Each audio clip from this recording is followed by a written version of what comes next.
Bueno, pues de la ponencia de Inés Sánchez de Madariaga pasamos a la ponencia de Julián Monedero. Julián es ingeniero, es docente en energías renovables en la Universidad de La Laguna y dirige Dobontech, una empresa especializada en eficiencia energética en Canarias. Ha liderado proyectos como La Gomera, 100% sostenible, también es un divulgador muy activo en sostenibilidad energética y hoy nos viene a hablar de infraestructuras renovables integradas en la ciudad. Julián. Que no te veía. Yo estaba sentado ahí hace un instante. Bienvenido, muchas gracias. Bueno, muchas gracias a la Fundación Santa Cruz Sostenible por la invitación a este acto y a los organizadores, al Ayuntamiento de Santa Cruz, a la Fundación Moeves, al Cabildo Insular de Tenerife. Y bueno, creo que soy el único ponente que soy de aquí, de Santa Cruz de Tenerife, lo cual no sé si es bueno o malo. Y me toca hablar de un tema, que llevo trabajando en el sector de las energías renovables desde hace ya más de 25 años y que sí es verdad que últimamente se ha experimentado un avance importante en determinadas tecnologías renovables, pero que en la foto final, como vamos a ver, pues queda muchísimo todavía por hacer, ¿no? Me voy a centrar un poco en explicar primero dónde estamos actualmente, o sea, cuál es la situación actualmente de cómo consumimos la energía o qué tipo de energía estamos consumiendo actualmente en Santa Cruz y en la isla de Tenerife, hacia dónde debemos de ir, qué tecnologías y qué técnicas urbanas se podrían adaptar a la realidad de Santa Cruz y algunas pequeñas conclusiones finales. ¿Dónde estamos actualmente? Bueno, pues esta gráfica que vemos aquí es el consumo de energía final en Canarias. Está obtenido del Anuario Energético de Canarias del año 2022 y, como podemos ver ahí, pues prácticamente el 80% del consumo de energía final son productos petrolíferos y prácticamente un 20% es energía eléctrica y no toda esa energía eléctrica se produce con energías renovables, sino aproximadamente estamos cercanos al 20% de generación con energías renovables eléctricas. Eso nos está diciendo que prácticamente menos de un 5% de la energía final que consumimos proviene de fuentes de energías renovables. Si vemos por sectores cómo consume, o sea, qué sectores están consumiendo esa energía y obviamos el transporte aéreo que aparece aquí, estamos hablando de que prácticamente el 50% del consumo de energía que consumimos en Canarias se dedica al transporte terrestre. Eso es considerablemente superior a otros territorios y es bastante llamativo. El sector residencial consume aproximadamente un 10% y el sector servicios aproximadamente un 11-12%. Vale. La industria es testimonial y así como la ganadería y la agricultura. Bien, si nos vamos a la isla de Tenerife, que son los datos que tenemos, y vemos, digamos, el consumo de energía eléctrica por sectores, pues vemos que prácticamente lo que es el sector residencial consume aproximadamente un 35% de energía, otro tercio es el sector comercio y servicios públicos y pues en torno a un 18% sería la hostelería. Esto en el caso de la isla de Tenerife. Si nos centramos en la ciudad de Santa Cruz, el sector de la hostelería pues, disminuye considerablemente. Y además hay un dato muy llamativo que es muy distinto a otras regiones y es que el consumo de energía es bastante estable en los distintos sectores durante todo el año. Es decir, que prácticamente se consume igual, no hay grandes diferencias entre el verano y el invierno en la isla, ¿no? Tanto en el sector residencial como servicios como industria. O sea, estamos hablando, como se ven en las gráficas, pues prácticamente un consumo muy homogéneo. Bien, ¿hacia dónde vamos? Bueno, buena pregunta.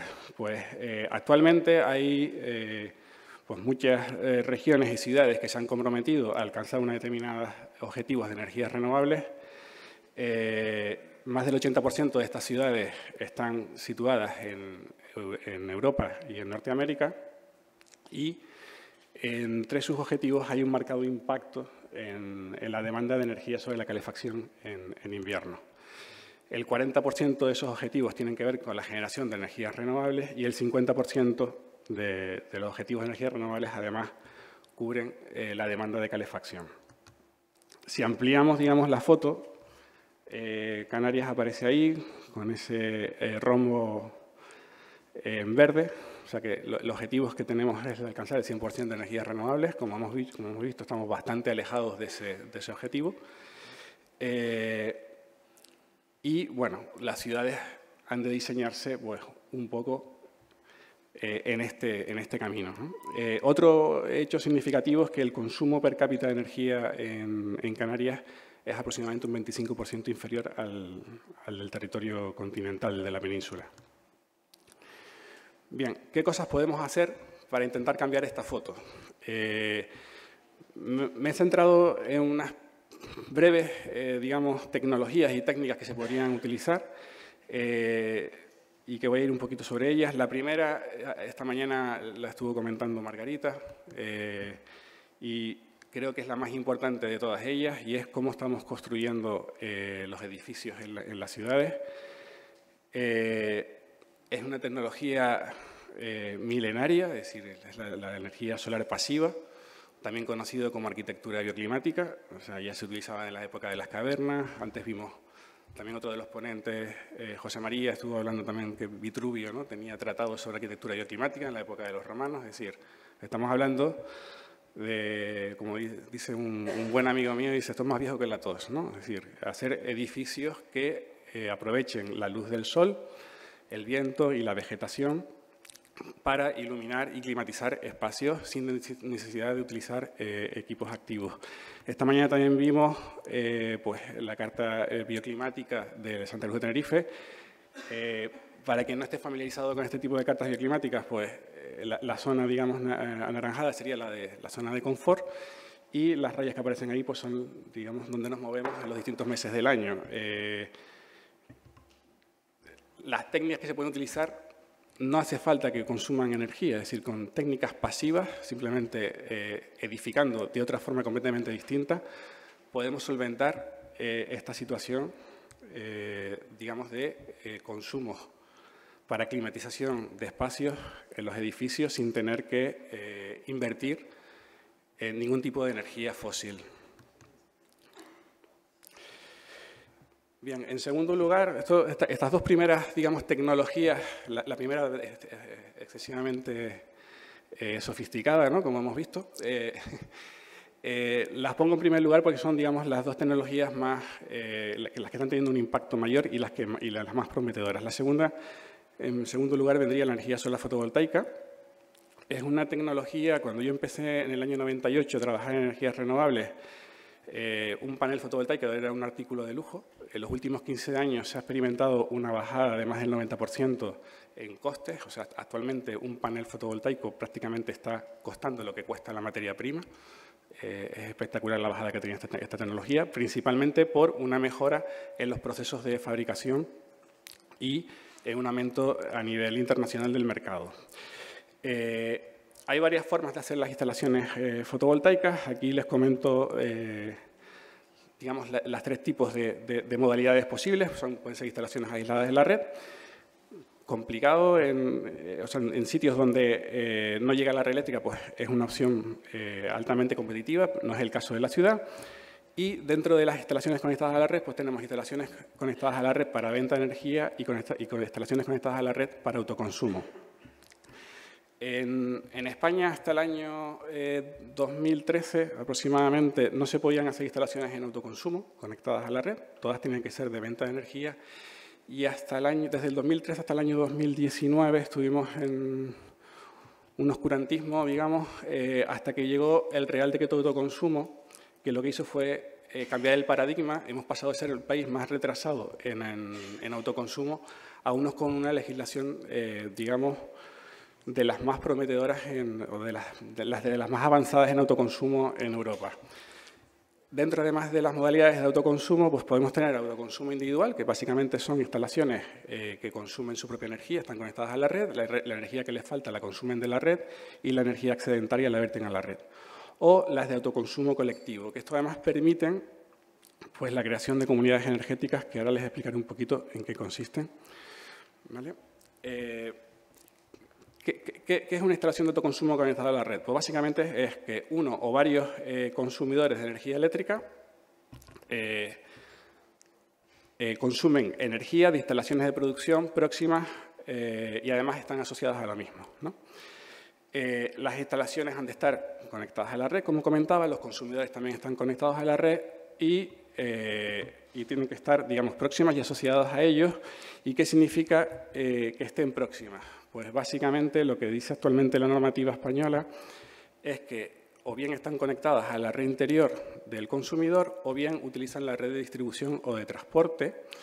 Y además, si utilizan la red de distribución o de transporte, pues tienen que cumplir una serie de condiciones que dependan de la misma, que estén conectadas a la red de baja tensión y dependan del mismo centro de transformación, o bien que estén a menos de 500 kilómetros y, en el caso de la energía solar fotovoltaica sobre cubiertas, esa limitación de distancia se amplía hasta los 2 kilómetros. Bueno, y por último también que compartan al menos los 14 primeras cifras de la referencia catastral.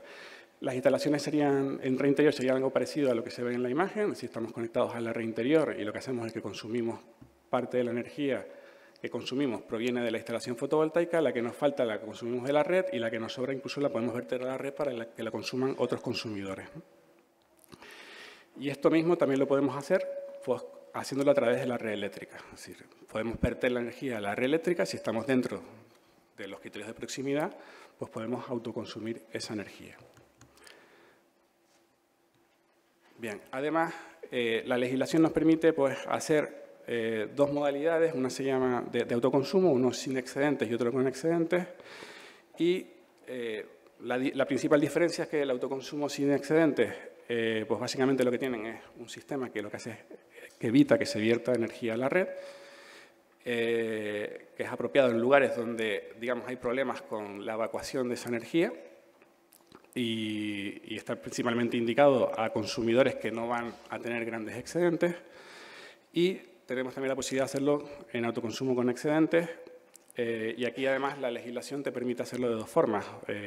Autoconsumo con excedentes acogidas a compensación, que básicamente lo que hace es que la compañía eléctrica te resta de tu factura de consumo el importe de la energía vertida a la red, o autoconsumo con excedentes acogida a compensación, no acogida a compensación, en el que los excedentes son vendidos al mercado eléctrico.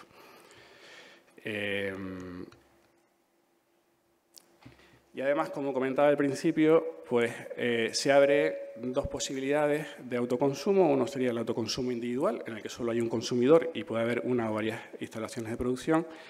Y el autoconsumo colectivo, en el cual tenemos varios consumidores que consumen de una o varias instalaciones.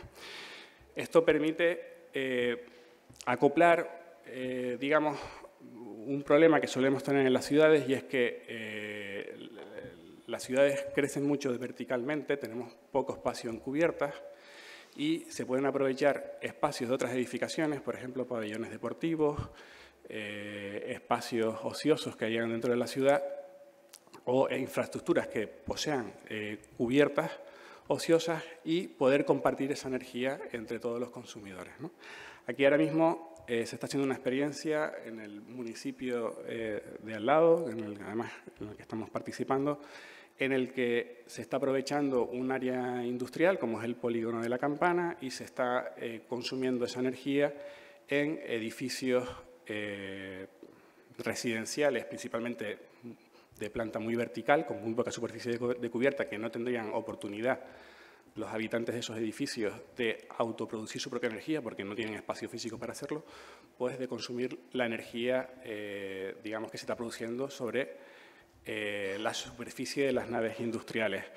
Además, sucede un hecho bastante significativo que nos diferencia, digamos, con respecto a la península, y es que aquí los polígonos industriales tienen mucho de polígono y poco de industrial, es decir, suelen ser grandes naves de almacenamiento y de logística, que tienen muy poco consumo en su interior, con lo cual hay muchísimo espacio ocioso en las cubiertas que puede ser aprovechado en otras zonas de la ciudad en la que hay una mayor densidad de población.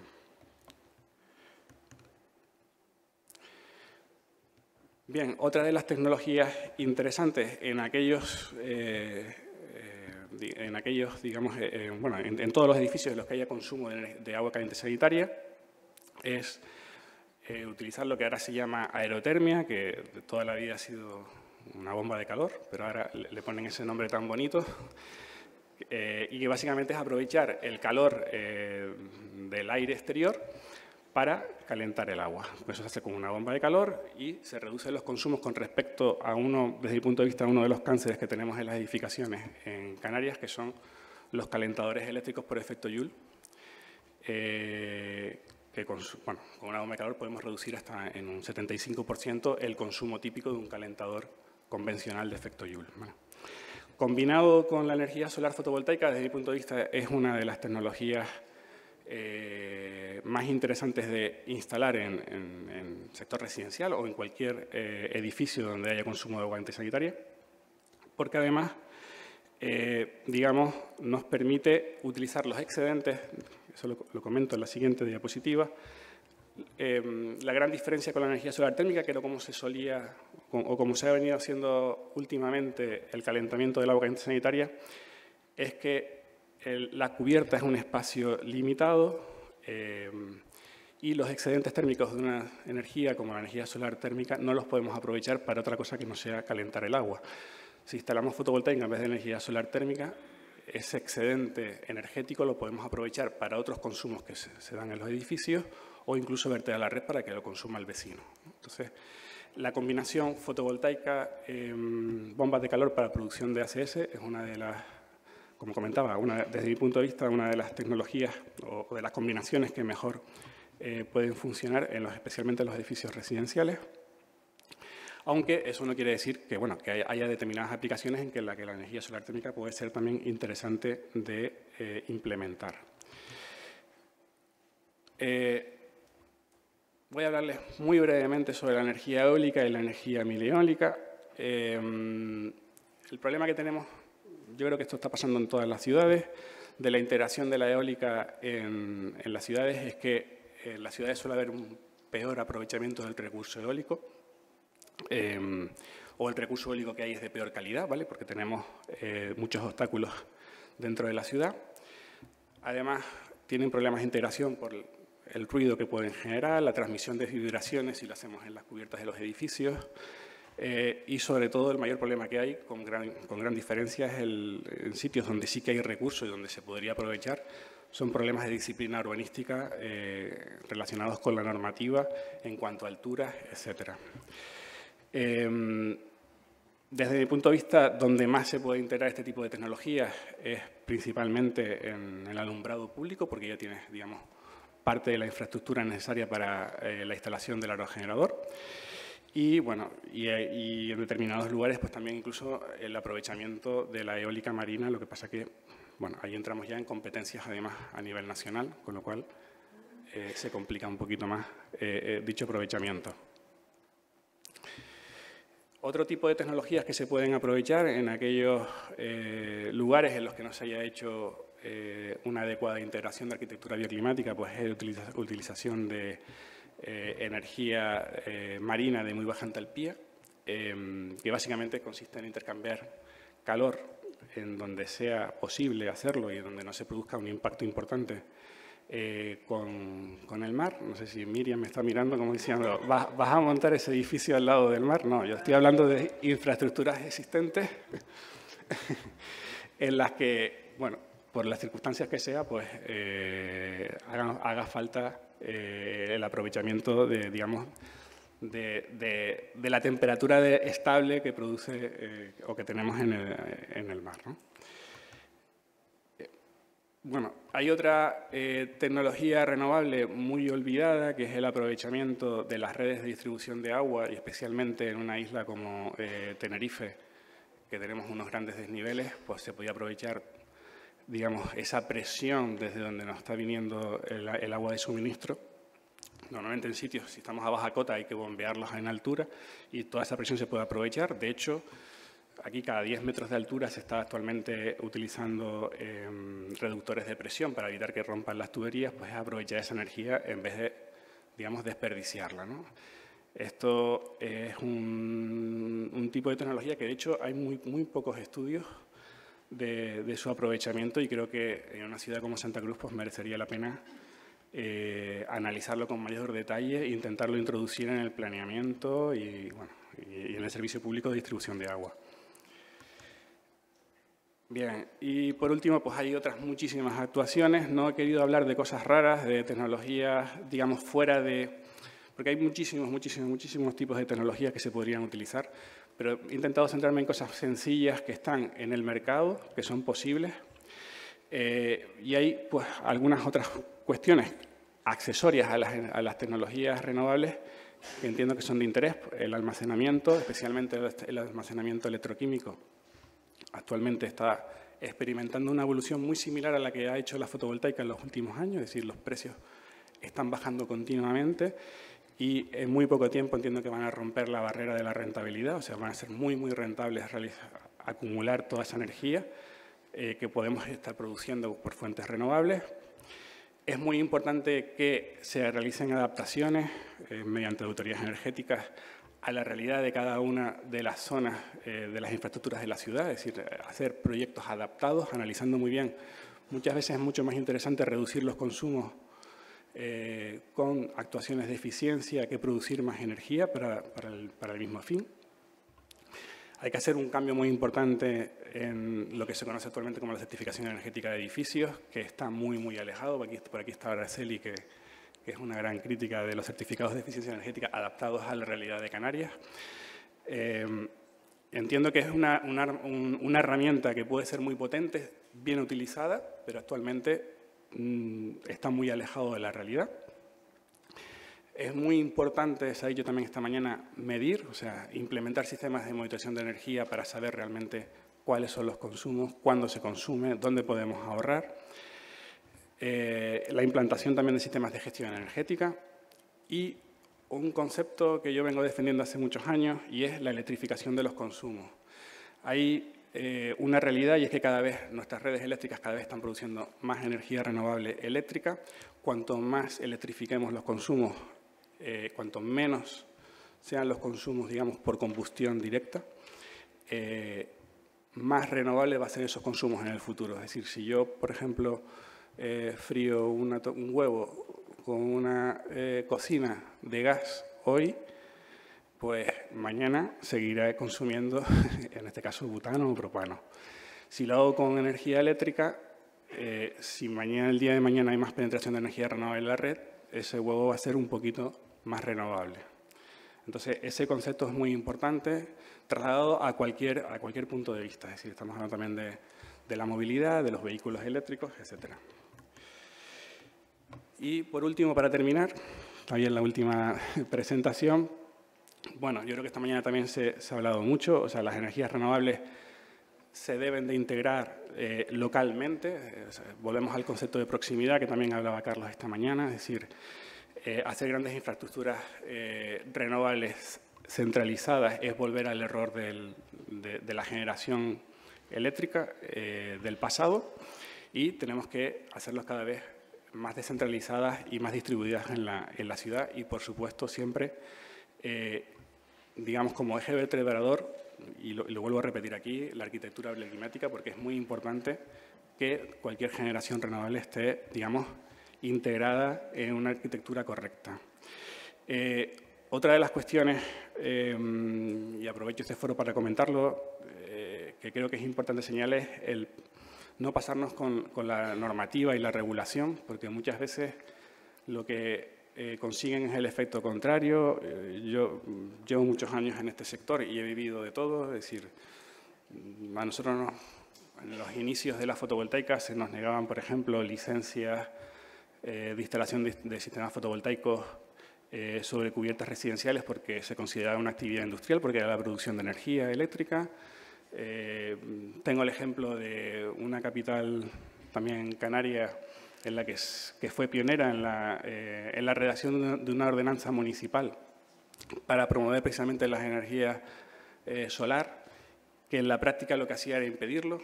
Entonces, es muy importante y coincido aquí con lo que decía también esta mañana José María, es decir, todo lo que es planificación normativa muchas veces va en contra de la implantación de este tipo de sistemas.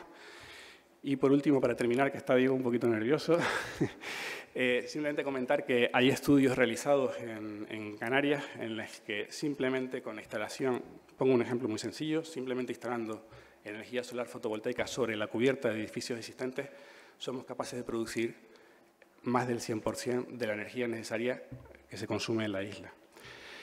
Con lo cual, el objetivo de alcanzar una isla, y hablo isla ya, me voy un poquito más allá de las fronteras de la ciudad, porque los que somos de aquí estamos viviendo, digamos, ese concepto de isla-ciudad, o sea, y alcanzar una isla 100% renovable es perfectamente posible, simplemente nos tenemos que poner a ello.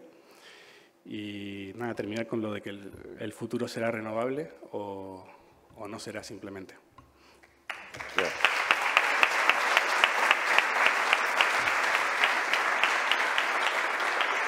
Muchísimas gracias a Julián Monedero por este repaso, amplio repaso de cómo está la situación de las renovables en Canarias, que al final, fíjense, teniendo unas condiciones excepcionales, tenemos una penetración de las renovables que está casi 10 puntos por debajo de lo que están en el territorio nacional. Tenemos sol, tenemos viento, tenemos energía eólica que todavía está por desarrollar, Marina, y sin embargo el índice de penetración de las renovables está casi 10 puntos por debajo que otros puntos del territorio nacional, con lo cual queda mucho por hacer. Gracias a Diego por ese repaso. Ha dicho Diego, dice, Diego se está poniendo nervioso. A Diego lo ha nombrado todo el mundo esta mañana. Diego es como, ¿ustedes se acuerdan de la serie aquella de Los Ángeles de Charlie? Y nunca veías a Charlie. Bueno, pues Diego es el gerente de la Fundación Santa Cruz Sostenible. Diego, saluda, porque hay mucha gente que no le pone cara. Y entonces, Diego, y digo, les voy a presentar a Diego, que es el alma mater de estas jornadas y el hombre que se ha trabajado todas estas ponencias.